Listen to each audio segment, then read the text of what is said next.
Let us discuss von Oppenheimer approximation. We can define chemistry in a different manner. Chemistry is knowing the energy as a function of nuclear coordinates. The energy can be determined by solving the Schrodinger wave equation. By solving the Schrodinger equation for a large number of nuclear geometries, the moment of nuclei on the potential energy surface can be determined. That is, a potential energy surface is a plot of the energy of a collection of nuclei and electrons against the geometrical coordinates of the nuclei. The potential energy surface may be regarded as the mathematical equation that gives the energy as a function of the nuclear coordinates. The nature of each point on the potential energy surface. That is, we can see in the potential energy surface there is a minimum saddle point, and other than these two can be described in terms of the response of energy to changes in the nuclear coordinate. But if a molecule is a collection of nuclei and electrons, why we plot energy versus nuclear coordinate? Or why not we plot energy against electronic coordinate? In other words, why are the nuclear coordinates the parameter that define the molecular geometry? That is, why we consider only the nuclear coordinate? The answer to this question lies in the Born-Oppenheimer approximation.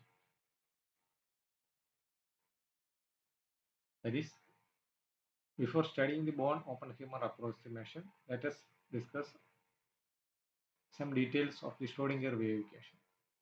That is, the Schrodinger wave equation is the base of nearly all the computational chemistry method, and in general, the Schrodinger wave equation is given by h psi is equal to E psi, where h cap is the Hamiltonian, psi is the wave function, and E is the energy.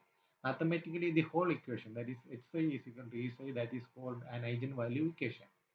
Here the psi is the eigenfunction and E is its eigenvalue.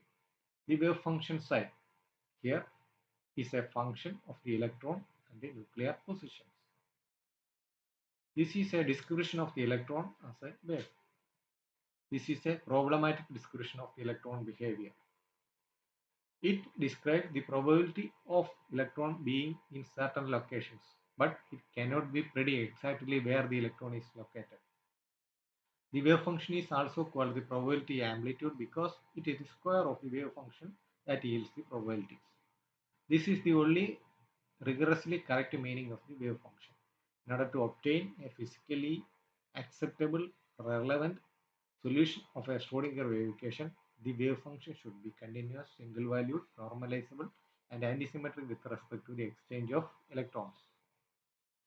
The Hamiltonian operator in general, h cap can be written as h cap is equal to minus sigma I particles into del I square divided by 2mi plus sigma particles of I less than j sigma qi qj divided by rij, where del I square is the Laplacian operator acting on the particle I. The particles are both electrons and nuclei. The symbols mi and qi are the masses and the charge of the particle I. The rij is the distance between the two particles I and j. The first term gives the kinetic energy of the particle within the wave function. The second term is the energy due to the Coulombic attraction or repulsion of the particle. This formulation of Schrodinger wave equation is time independent, non-relativistic in nature. But in some cases, additional terms may appear in the Hamiltonian, which arises due to the interactions with the electromagnetic field or some other means.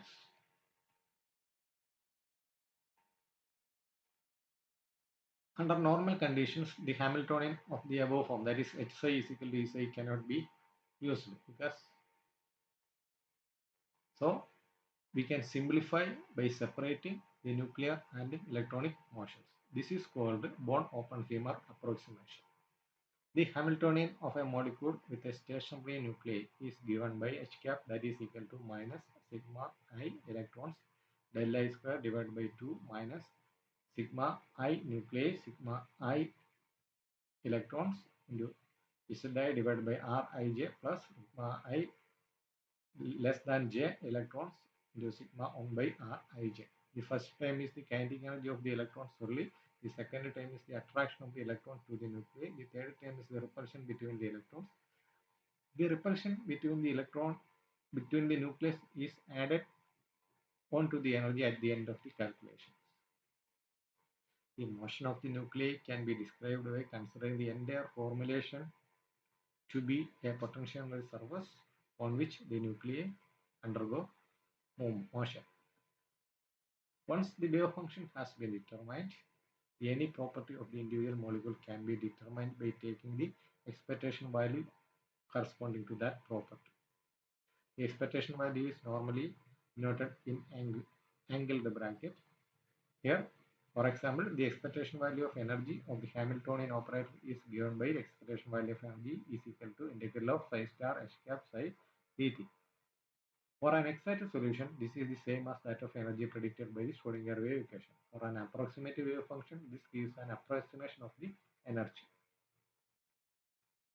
Max Born and Robert Oppenheimer derived a quantitative solution for the Schrodinger wave equation. The masses of the nuclei are much greater than that of the electron. Hence, the electrons can respond almost instantaneously to any change in the nuclear positions. Thus, to a high quality approximation, we consider the electrons as moving in a field of fixed nuclei. This helps us to separate the Schrodinger wave equation into two parts, one for the nuclei and the other for the electrons. Mathematically, the Born-Oppenheimer approximation states that the Schrodinger equation for a molecule may be separated into an electronic and a nuclear equation. Moreover, within this approximation, the nuclear kinetic energy term can be neglected and the nuclear repulsion term can be taken as a constant. We retain the internuclear repulsion terms, which can be calculated from the nuclear charges and the internuclear distances. In this approximation, we retain all the terms involving electrons, including the potential energy terms due to the attractive forces between the nuclei and the electrons, and those due to the repulsive forces among the electrons. For example, consider helium atom. It consists of a nucleus with a charge of plus 2e, and it is surrounded by 2 electrons.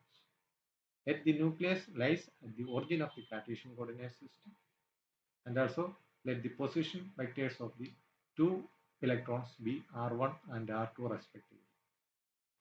Let the distance between the electrons be r1, 2.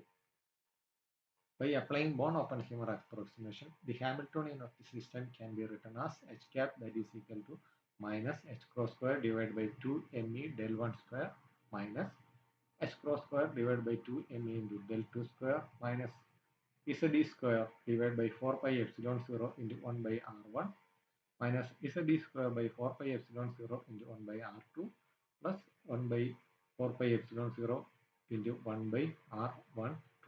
This figure shows the helium atom with the 2 electrons E1 and E2 separated by a distance. The electrons are separated by a distance r12. The nucleus and the first electron is separated by a distance r1, and the second electron E2 is represented by r2.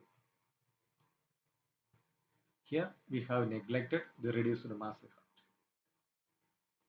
The terms in the above expression represent the kinetic energy of the first electron, kinetic energy of the second electron, electrostatic attraction between the nucleus and the first electron, and the electrostatic attraction between the nucleus and the second electron, and the electrostatic repulsion between the 2 electrons respectively. In the final term, which result in the difficulties as it requires the measurement of the distance between the 2 moving electrons. which is not possible by Heisenberg uncertainty principle. Therefore, the kinetic energy term minus h cross square divided by 2me into del square, that is equal to approximately, that is equal to 1 by 2 into del square square. From the potential energy term, 1 by 4 pi epsilon 0 is dropped. With these simplifications, the Hamiltonian for the helium atom with a nuclear charge 2 can be written as h cap, that is equal to minus 1 by 2 del 1 square minus 1 by 2 del 2 square minus 2 by r1 minus 2 by r2 plus 1 by r12.